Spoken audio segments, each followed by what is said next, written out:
Jharkhand colliery मजदूर union ने CCL की नीतियों के खिलाफ विरोध प्रदर्शन किया। यूनियन सरकारी कोयला खदानों के निजीकरण करने की मोदी सरकार की नीति का विरोध कर रही है। साथ ही मजदूरों को 11वें वेतन समझौते के मुताबिक सैलरी देने की भी मांग की गई है। कोलियरी मजदूर यूनियन के सचिव फाकू बेसरा का कहना है कि जब से देश में मोदी सरकार बनी है तब से 160 कोयला खदानों को निजी कंपनियों के हाथों में सौंप दिया गया है। बेसरा का कहना है कि अब और कोयला खदानों का निजीकरण नहीं करने दिया जाएगा। साथ ही उन्होंने मजदूरों के साथ सम्मानजनक समझौता कर लागू करने की मांग की है। इसके अलावा विस्थापितों को नियमों के हिसाब से नौकरी और कंपनसेशन दिया जाना चाहिए। अगर ये मांग नहीं मानी गई तो झारखंड के कोयला खदानों में आंदोलन किया जाएगा। यूनियन के द्वारा सीसीएल मुख्यालय में हम लोग का धरना प्रदर्शन चल रहा है और इसी तरह का धरना प्रदर्शन बीसीसीएल और ईसीएल के मुख्यालय में भी चल रहा है। हम लोग का यहाँ एक है मजदूरों से संबंधित मामला जो 11वां वेतन समझौता को लेकर के जो लंबित है, प्रबंधन के अड़ियल रवैया के कारण आज तक 11वां वेतन समझौता नहीं हो सका है, जिसके चलते मजदूरों में भारी आक्रोश है।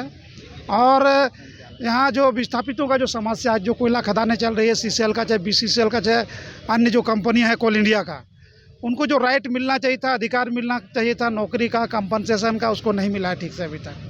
तो हम लोग मजदूरों का और विस्थापितों का समस्याओं को लेकर हम लोग धरना प्रदर्शन कर रहे हैं। साथ ही साथ जो राष्ट्रीय मुद्दा है, खास करके मोदी जी का जो निर्णय है कोयला खदानों का निजीकरण का, हम लोग झारखंड कोयला मजदूर यूनियन केंद्र सरकार की इस फैसला का हम लोग विरोध करते हैं और कि निजीकरण का जो निर्णय है उसको वापस लिया जाए और मजदूरों का जो अधिकार को लेके देश के अंदर में जो श्रम अधिनियम था, इस अधिनियम को समाप्त करके मोदी जी ने 4 श्रमिक कोड को लागू करने का वो उन्होंने निर्णय लिया है, उसका भी आज हम लोग विरोध कर रहे हैं। केंद्र सरकार को भी, कोल इंडिया को भी और सीसीएल को भी हम लोगों ने 29 सूत्रीय आज मांग पत्र हम लोग पेश कर रहे हैं और मैनेजमेंट से हम लोग अपील कर रहे हैं, सरकार से अपील कर रहे हैं कि 15 दिनों के अंदर में हमारी मांगों पर सहानुभूतिपूर्वक प्रबंधन और सरकार विचार करे और उसको इम्प्लीमेंट करे। और अगर नहीं किया जाएगा तो 14 जनवरी को हम लोग एक दिन सांकेतिक चक्का जाम आंदोलन का हम लोगों ने घोषणा किया है और उसके बाद अगर प्रबंधन उसके बाद भी अगर होश में नहीं आएगा तो आगे हम लोग और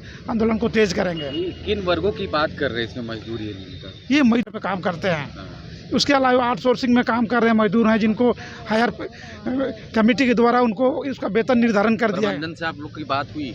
प्रबंधन से तो हम लोग लगातार पत्राचार कर रहे हैं और बातें भी हो रही है, अपने वेज बोर्ड का मीटिंग भी हो रही है। आपने देखा कि पिछला बार कलकत्ता में वेज बोर्ड का बैठक हुआ था, सभी ट्रेड यूनियन के लोग था, विफल हो गया। वो केंद्र सरकार के दबाव में, मोदी जी के दबाव में वो 3% से आगे वो नहीं बढ़ रहा था। सभी ट्रेड यूनियन ने एक प्रस्ताव दिया है 28% जो मूल वेतन है उसके अनुपात में बढ़ोतरी का, लेकिन मैनेजमेंट ने उसको अस्वीकार कर दिया, जिसके चलते एक तरह से वो बैठक भी विफल हो गया है। और इसीलिए आज हम लोग पूरे कोल इंडिया के मजदूर, झारखंड कोयला मजदूर यूनियन ही नहीं, हमको लगता है कोल इंडिया के अंदर में तमाम यूनियन आज सड़कों पर है और मजदूरों के अधिकार को लेकर लिए आंदोलन पर है। ठीक।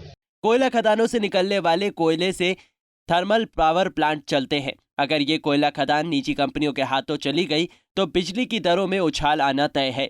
इसलिए कोयला खदानों का निजीकरण नहीं किया जाना चाहिए। पंजाब केसरी टीवी के लिए रांची से आशुतोष सिन्हा की रिपोर्ट।